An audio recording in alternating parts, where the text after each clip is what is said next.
Welcome back, everyone. Thank you for joining me on another great episode. Now, first and foremost, I want to thank each and every one of you for a great 2020. All you guys have supported me. That really has brought this channel to what it has become.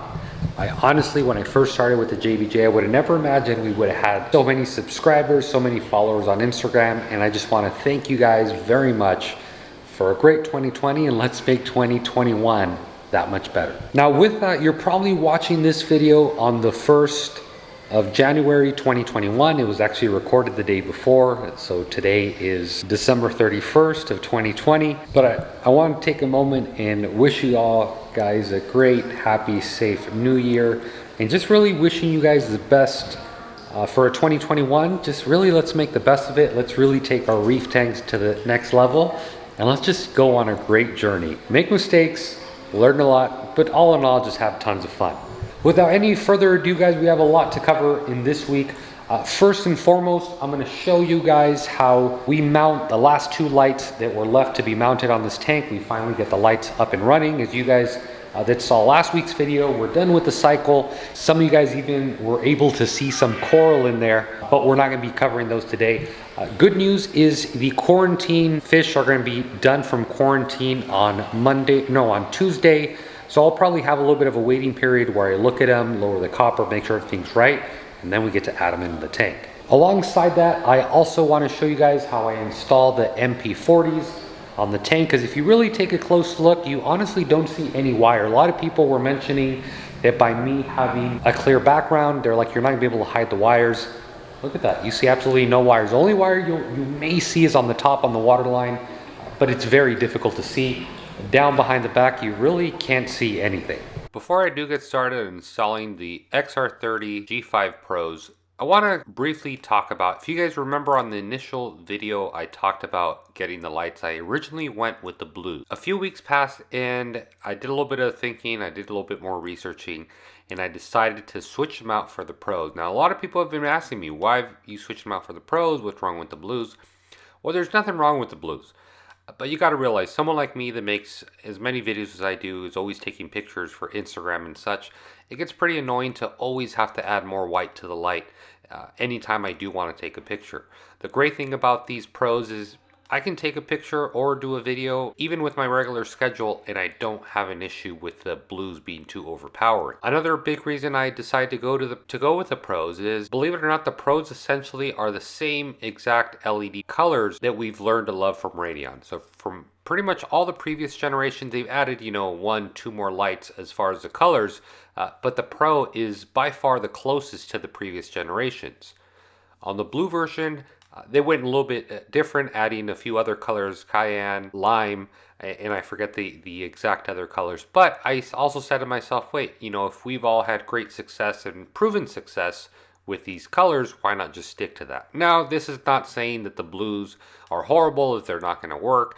I'm just saying, for me personally, my biggest selling feature was the fact that I could do videos, I could take pictures, and not be too worried about the blue being overpowering. I gotta tell you guys, it's been so nice to have this 80/20 mount. Mounting the lights has been so easy. Not only these lights, I've owned quite a bit of lights out there, and I can honestly say mounting them to this 80/20 mount would be no problem whatsoever. It's a really modular design. A great thing about it, if you ever want to add supplemental light, there's slots open on the front and back that you could also mount them to that. So it just makes it very versatile. And honestly, guys, from this point forward, unless I have a tank that I can't mount it to the stand itself like an 80/20 mount, I'd probably end up mounting it to the wall. But I can certainly tell you it is going to go my go-to mounting system. Getting these two lights is very simple. Once I put the bracket on there, I came up from the top and just start tightening them down. Of course, always remember, guys, you don't want to over tighten. Last thing you want to do is damage anything.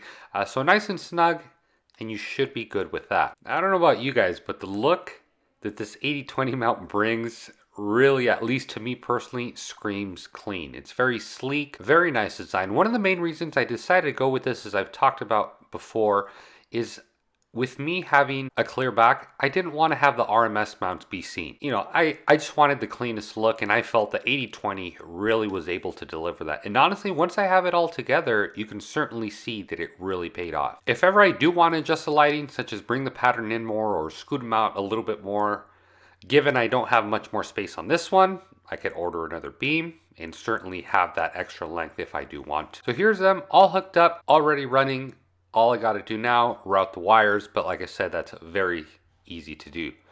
Once I do have the wires routed, the overflow right down the middle hides pretty much the whole support in the rear, other than the few 8 inches that it's coming up. Another great thing I really liked about the 80/20 is you can hide the wires. As you can see, there's quite a bit of wires here from the lights, but the 80/20 really allows you to hide them, make them invisible. So when people look at your tank, they're like, where the heck are all your wires? You can see I put the covers on them, at least for one side, and just the look, at least for one side. I don't know about you guys, but I'm really loving this look. Installing the MP40s is very simple, very straightforward. The only real thing was figuring out how to route the wires like I was talking about earlier, but that was very easily achieved with some zip ties holders and just zip tying it along the seam.